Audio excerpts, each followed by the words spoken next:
Today we start discussing about atom. Atom क्या होता है? An atom is the smallest particle of an element which may or may not be capable of independent existence. ये तो है definition. देखिए, smallest particle of an element. Element क्या होते थे हमने पिछली क्लास में डिस्कस किया था कि purest form of the substance element है. जैसे एलिमेंट कॉपर है, आयरन है, गोल्ड है, सिल्वर है. ये तमाम चीजें क्या है? एलिमेंट है. और उस एलिमेंट की जो स्मॉलेस्ट चीज है वो है एटम. सॉरी, एटम जो है, जो आपने अब तक एटम के बारे में 9th क्लास में आपको एटम डिटेल में था. एटम जो है, इसमें एक सेंट्रली लोकेटेड न्यूक्लियस होता है और इस न्यूक्लियस के अंदर दो चीजें होती हैं. एक होता है न्यूट्रॉन और दूसरा प्रोटॉन प्रेजेंट होते हैं. और इसके सराउंडिंग में सर्कुलर ऑर्बिट्स होते हैं जिनमें इलेक्ट्रॉन रिवॉल्व करते हैं. तो देखिए, ये जो पार्ट है सेंट्रली लोकेटेड, इसे कहते हैं न्यूक्लियस. और ये जो पार्ट है जिसमें इलेक्ट्रॉन रिवॉल्व करते हैं, इसे कहते हैं ऑर्बिट. तो एटम जो है, इसके अंदर 3 सब एटॉमिक पार्टिकल्स होते हैं: इलेक्ट्रॉन, प्रोटॉन एंड न्यूट्रॉन. अब जो ये इलेक्ट्रॉन है, ये होते हैं नेगेटिवली चार्ज. प्रोटॉन ये होते हैं पॉजिटिवली चार्ज. एंड न्यूट्रॉन जो है, ये होते हैं न्यूट्रल. तो ये 3 सब एटॉमिक पार्टिकल्स हैं जो एटम के अंदर प्रेजेंट होते हैं, यानी कि एटम्स के अंदर होते हैं. तो एटम जो है, देखिए, एटम स्मॉलेस्ट पार्टिकल है और ये इसके 3 फंडामेंटल पार्टिकल्स हैं जिनको मिला के एटम बनता है. इसके बाद एटम जब आपस में कंबाइन होते हैं तो क्या बनता है? मॉलिक्यूल बनता है. अब एटम से बड़ी जो चीज है, यानी कि मॉलिक्यूल की हम बात करें.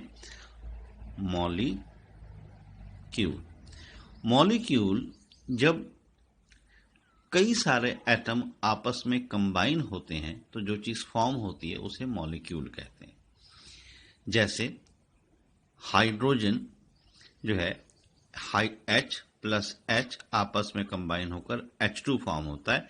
H2 मॉलिक्यूल हो गया. और ये हाइड्रोजन सिंगली हैं, इन्हें कहते हैं हाइड्रोजन एटम कहते हैं. ऐसे ही बहुत सारे मॉलिक्यूल्स होते हैं. जैसे वाटर की हम बात करें, H2O. अब इसमें hydrogen and oxygen as an atom है और H2O जो है एज अ होल मॉलिक्यूल है.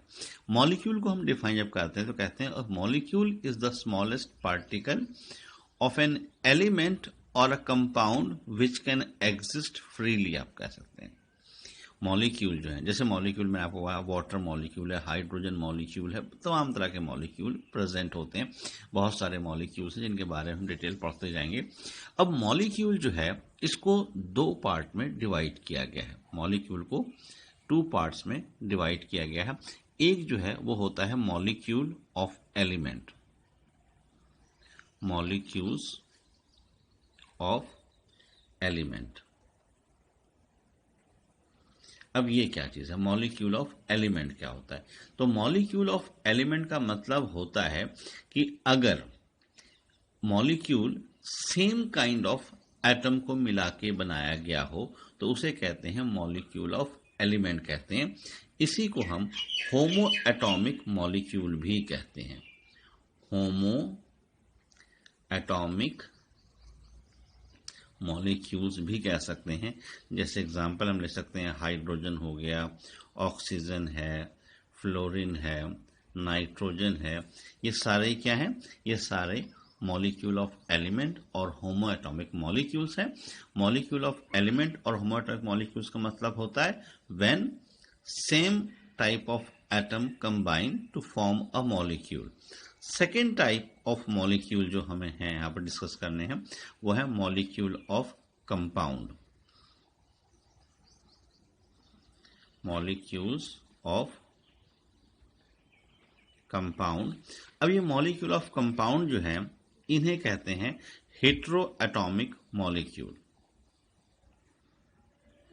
हेट्रो एटॉमिक मॉलिक्यूल्स कहते हैं। अब हेट्रोएटॉमिक मॉलिक्यूल्स का है, हेट्रोएटॉमिक मॉलिक्यूल्स मतलब जैसे वाटर हो गया। अब देखिए यहाँ पर हाइड्रोजन और ऑक्सीजन दो डिफरेंट टाइप के एटम आपस में कंबाइन हो रहे हैं। या फिर हो गया आपका कार्बन डाइऑक्साइड, एक कार्बन एटम है, दूसरा ऑक्सीजन का एटम है। या फिर आपका जैसे अमोनिया है NH3 हो गया, मीथेन है CH4 हो गया, ग्लूकोज है C6H12O6 हो गया। इस तरह के डिफरेंट मॉलिक्यूल्स जो डिफरेंट एटम्स को कंबाइन करके बनाए जाते हैं, उन्हें हम कहते हैं मॉलिक्यूल ऑफ कंपाउंड कहते हैं। Next topic in this chapter is units and measurement. देखिए अभी तक जो हम पढ़ रहे थे वो था classification of matter and what is matter. Now move to next topic which is units. बहुत छोटा सा, हालांकि आपको फिजिक्स में बहुत डिटेल में यूनिट्स एंड डायमेंशन चैप्टर है, फर्स्ट चैप्टर ये आप जो पढ़ते हैं, बट यहाँ पर जो आपका चैप्टर है उसमें थोड़े से जो केमिस्ट्री में हम यूज करते हैं बेसिकली यूनिट्स, उनके बारे में हमने डिस्कस करना है। तो एक छोटा सा टॉपिक है यूनिट्स एंड इट्स मेजरमेंट। पहले हम डिस्कस करते हैं यूनिट्स का। यूनिट्स क्या होती है? देखिए यूनिट अगर हम वैसे बात करें तो यूनिट क्या है भाई, आप जैसे मास के लिए केजी यूज करते हैं या फिर वॉल्यूम के लिए लीटर यूज करते हैं, ठीक है। ये अलग अलग तरह की यूनिट्स हैं जो आप यूज करते हैं। तो यूनिट्स जो है क्या है, a unit is defined as a standard of reference chosen to measure any physical quantity. मतलब किसी भी फिजिकल क्वांटिटी को मेजर करने के लिए जो एक रेफरेंस डिफाइन किया जाता है उसे हम क्या कहते हैं, यूनिट्स कहते हैं। यूनिट्स यहाँ पर दो पार्ट में डिवाइड किया गया है। फर्स्ट जो है वो है फंडामेंटल यूनिट।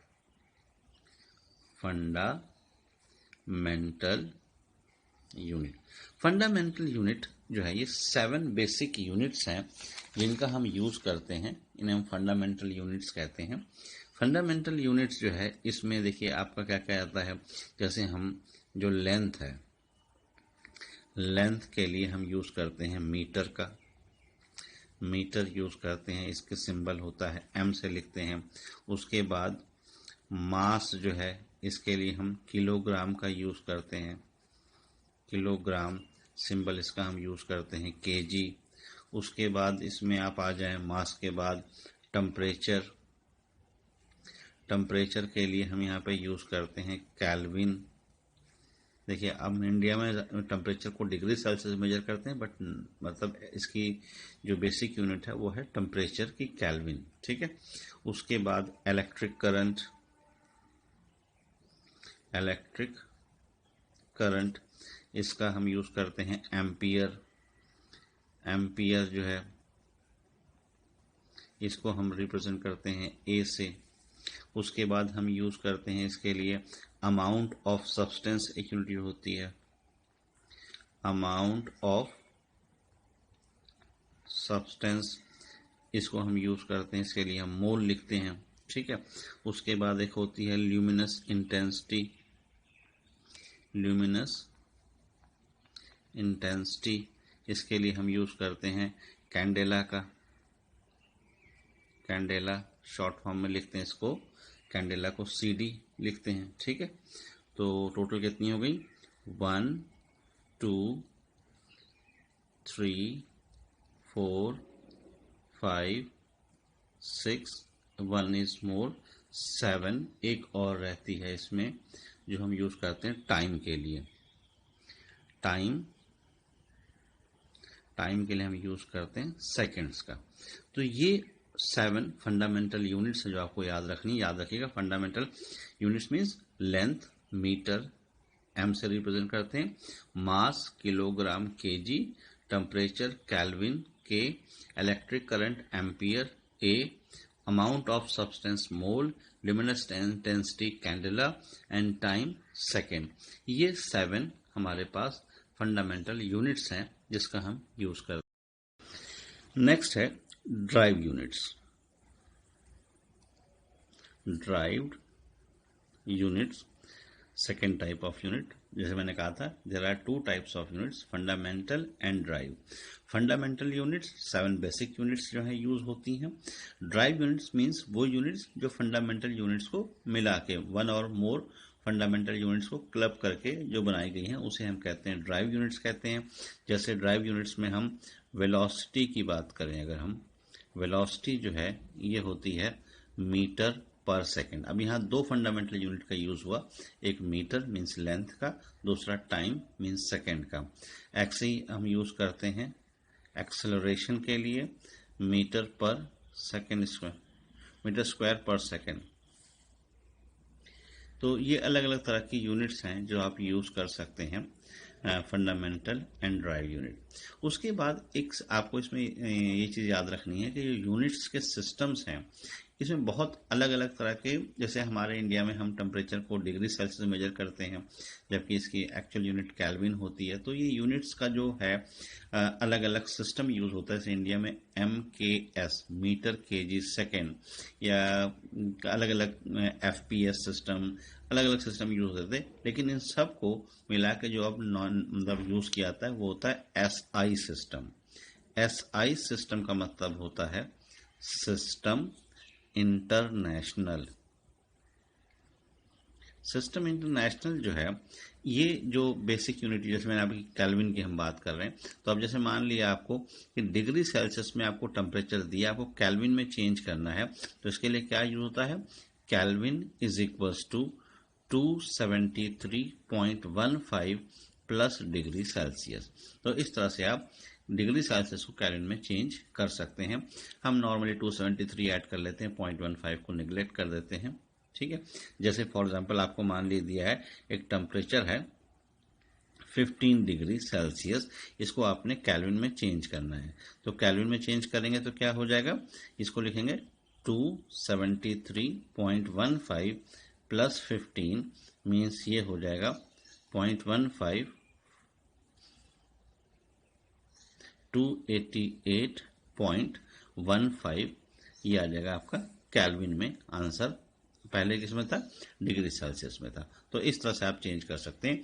इवन एक यूनिट होती है फैराडे, फैराडे को भी आप डिग्री सेल्सियस में या केल्विन में चेंज कर सकते हैं। तो उसका कन्वर्जन जो फैक्टर है वो ये है कि degree Celsius is equals to 5/9 into Faraday -32। ये एक फॉर्मूला है जिसे आप, अगर आपको फैराडे में दे रखा हो तो आप डिग्री सेल्सियस में, और डिग्री सेल्सियस में क्यों बना तो आप फैराडे में कन्वर्ट कर सकते हैं। तो degree Celsius equals to 5/9 Faraday -32, इस तरह से आप यूज करके कन्वर्ट कर सकते हैं। तो ये 2 टाइप्स ऑफ यूनिट्स थे, fundamental units and drive units, ठीक है। उसके बाद इसमें एक चीज़ और मैं बताना चाहूँगा, जैसे आप यूज करते हैं किलो, ठीक है, उसको ग्राम में कन्वर्ट करना हो, जैसे अलग अलग यूनिट्स हैं उनको आपको कन्वर्ट करना आना चाहिए।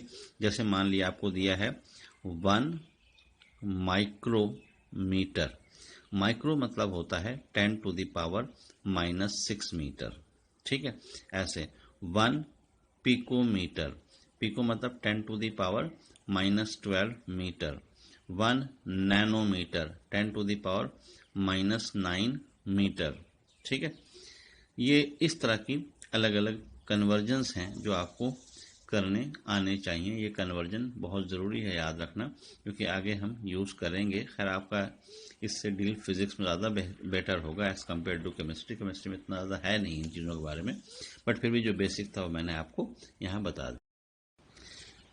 नेक्स्ट टॉपिक जो हमारा है, ये टॉपिक आपके लिए देखिए एकदम न्यू टॉपिक है, और इसको हम स्टडी करते हैं in the heading significant figure. ये सिग्निफिकेंट फिगर्स हैं क्या, बहुत डिटेल में समझिए क्या होता है significant figure. Significant figure means, जैसे देखिए आपके पास एक मान लीजिए बीकर दिया हुआ है, और इस बीकर के अंदर एक लिक्विड है up to a certain level, और इस पर मार्किंग की गई है इस तरह से, मान लीजिए 5 है, दिस वन इज 10, 15, ठीक है। अब आपसे कहा जाए मेजरमेंट करने के लिए, तो आप क्या कहेंगे, आप कहेंगे 5 और 10 के आसपास है, मीन्स कोई कहेगा इसको 9 पॉइंट, मान ली किसी ने कहा 2 है, अगला कह सकता है नहीं 9.3 है, नेक्स्ट बंदा कह सकता है 9.4 है। तो ये जो एक डिजिट है जो चेंज हो रही है, कोई कह रहा है 9.2 है, कोई कह रहा है 3 है, कोई कह रहा है 4 है, ये अनसर्टेन है, फिक्स नहीं है। इसके लिए आप क्या कर सकते हो, आप इस पर और डिटेल मार्किंग कर दो और लेबलिंग कर दो। तो अब क्या हो जाएगा, अब हो जाएगा, कोई कहेगा नहीं ये 9.24 है, एक कह सकता है नहीं ये 9.25 है, एक कह सकता है नहीं 9.26 है। अगेन आप यहां तक सर्टेन हुए, ये अनसर्टेन हो गया, 4, 5, 6 डिफरेंट डेट्स बता रहे हैं। तो ये जो अनसर्टेनिटी है, इसको मेजरमेंट में एक्यूरेट करने के लिए हम इस टॉपिक का यूज करते हैं, जिसे हम कहते हैं सिग्निफिकेंट फिगर कहते हैं। सिग्निफिकेंट फिगर का जो है बेसिकली मेजरमेंट में यूज करना है। तो सिग्निफिकेंट फिगर को पहले डिफाइन कैसे करेंगे। सिग्निफिकेंट फिगर का मतलब होता है the total number of digit in a number, total number of digit in a number, किसी भी एक नंबर में जो टोटल नंबर ऑफ डिजिट्स हैं, total number of digit in a number including the last digit, including the last digit whose value is uncertain is called the number of significant figure. मतलब ये वाली भी include करनी है जो uncertain हो, तो इसे हम कहते हैं सिग्निफिकेंट फिगर कहते हैं। क्या हो significant figure, total number of digit in a number including the last digit whose value is uncertain is called the number of significant figure। तो ये सिग्निफिकेंट फिगर है, सिंपली कह सकते हैं certain digit plus 1 doubtful digit is known as significant figure. बात समझ में आई, सर्टेन मतलब जो फिक्स है, plus 1 doubtful digit is called significant figure. तो ये हो गई डेफिनेशन क्या है सिग्निफिकेंट फिगर की। होप है आपको समझ आएगा सिग्निफिकेंट फिगर क्या होती है।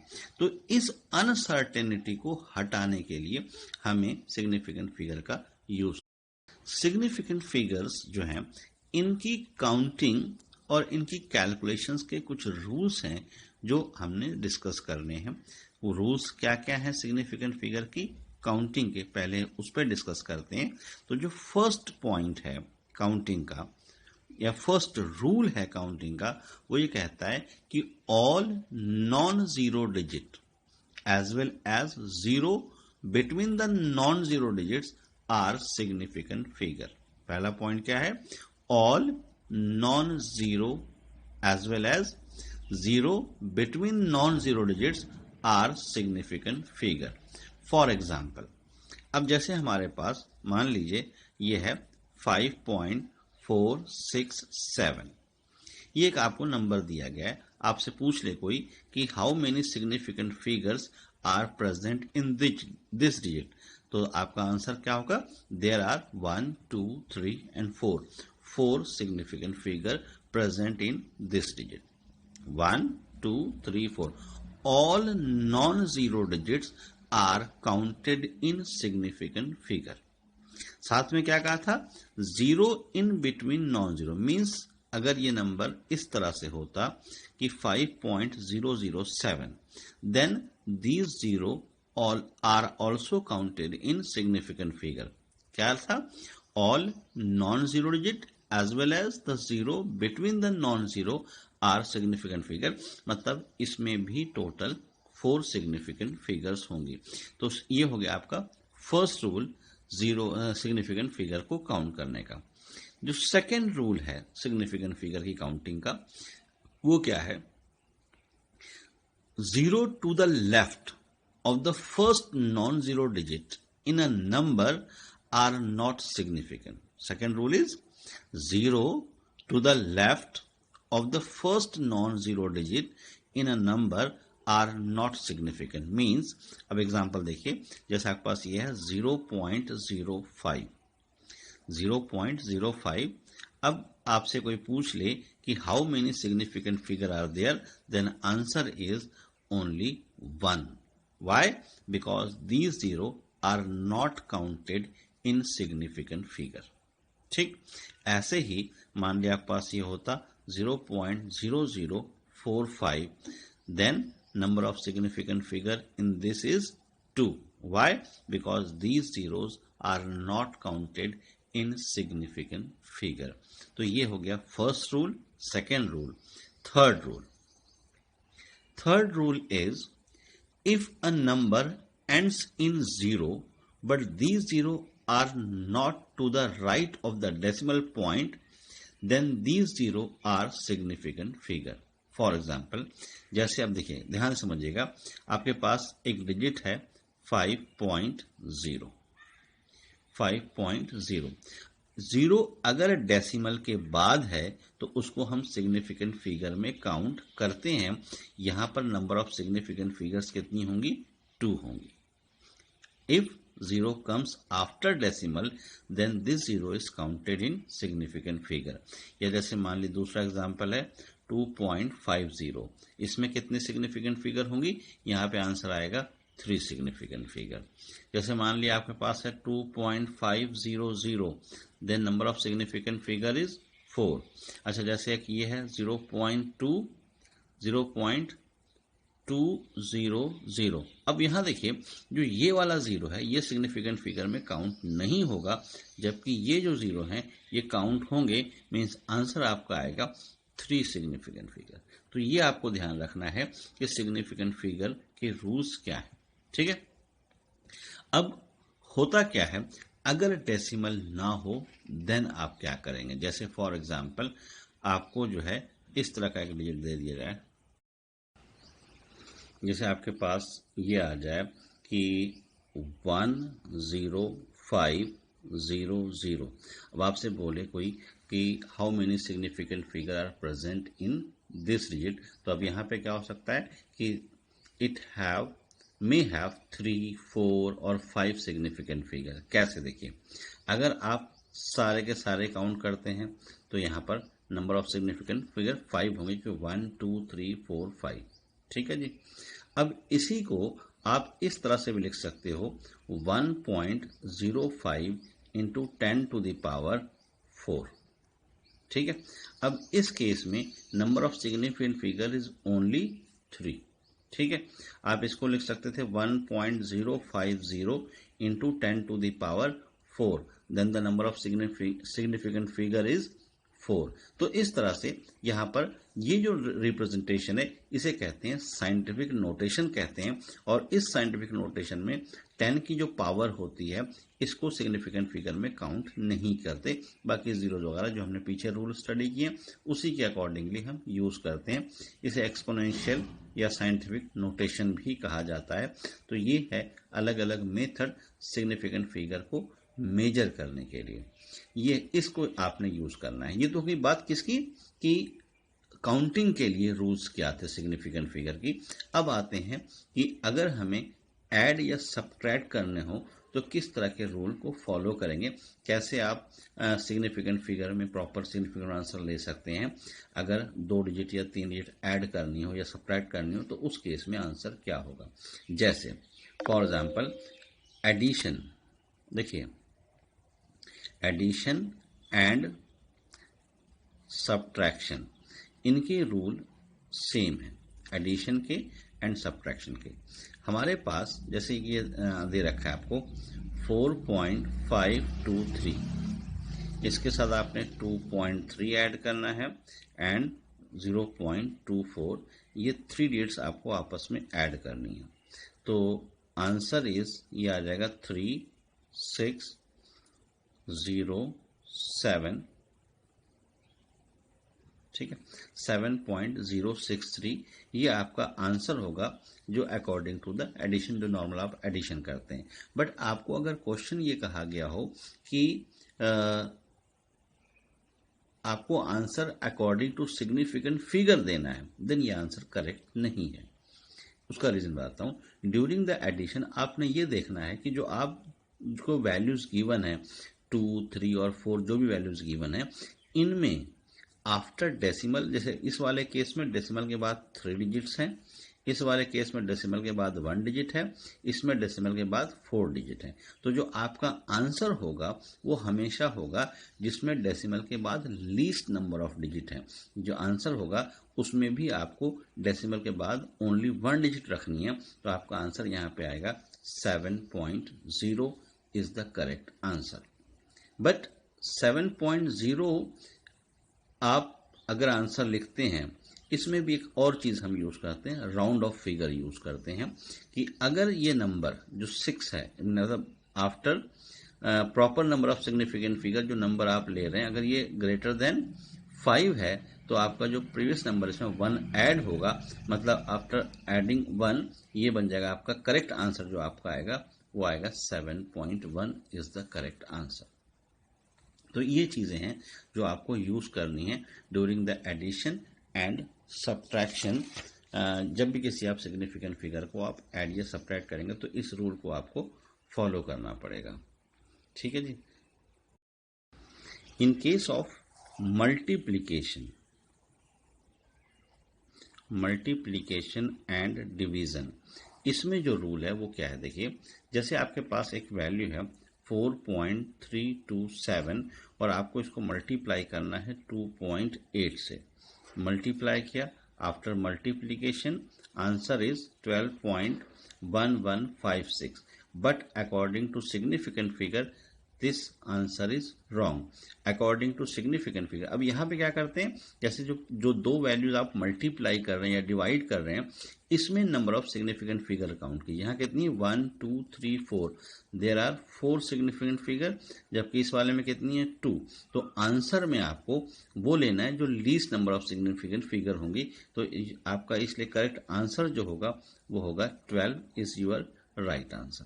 तो ये दो रूल्स हैं जो addition, subtraction and multiplication, division में एप्लीकेबल्स होते हैं।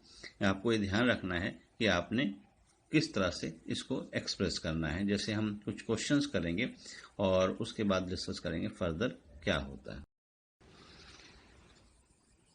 Question is how many significant figures are there in each of the following numbers.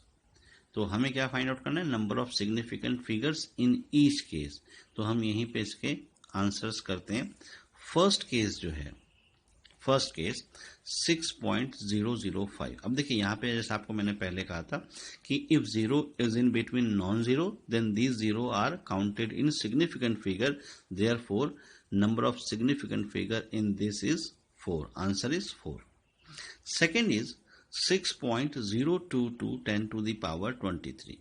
अब ये है in the form of scientific notation, और जैसा मैंने आपसे कहा था कि इसमें 10 to the पावर वाली वैल्यू को सिग्निफिकेंट फिगर में काउंट नहीं करते, इसलिए यहां आंसर क्या आएगा 1 2 3 4, again number is 4। Third case, अब ये है 8000, इसमें डेसिमल नहीं है और मैंने आपको कहा था if decimal is not given then answer may be 4 5 और 6। तो अब देखिए यहां पर केसेस क्या बनेंगे। पहला केस होगा अगर इसको हम लिखते हैं एज 8000 देन आंसर इज 4।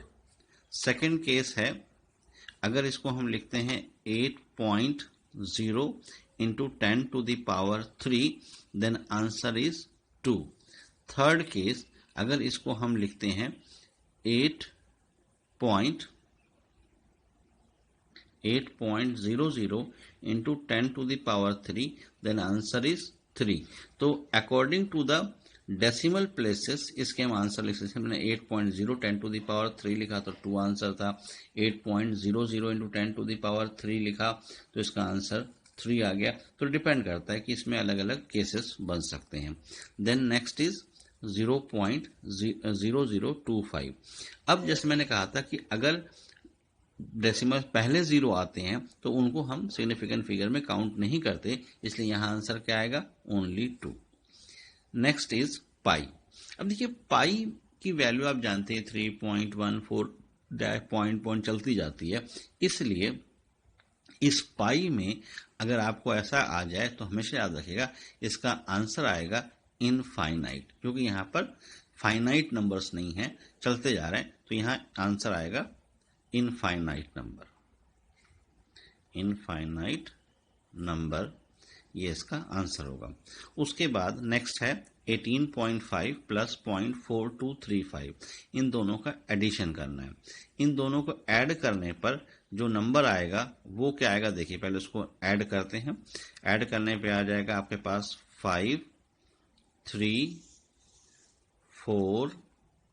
2 18.981 मतलब 18.9235।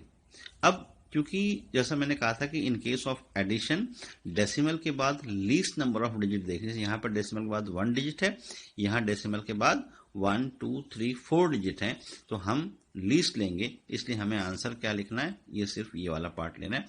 Means correct answer is 18.9।